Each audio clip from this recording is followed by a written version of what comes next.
Hi everybody. Today we are going to learn how to auto-fit table columns to match text length in Google Docs. First, open your document in Google Docs on your desktop web browser. Click inside any cell within the table you want to modify to bring up the table context options. Right-click anywhere inside the table to open the pop-up context menu layout. Scroll through the menu options and click directly on Table Properties. A sidebar panel will expand on the right side of your document screen layout. Click on the Column section inside the Table Properties panel to expand the column settings.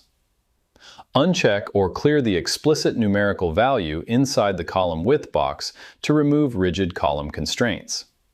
Alternatively, double-click directly on any column borderline inside your table to automatically snap and shrink the column width to match your longest line of text. You can also hover your cursor over any vertical column divider line until it turns into a double-headed arrow, then click and drag left or right to manually fine-tune your column alignment.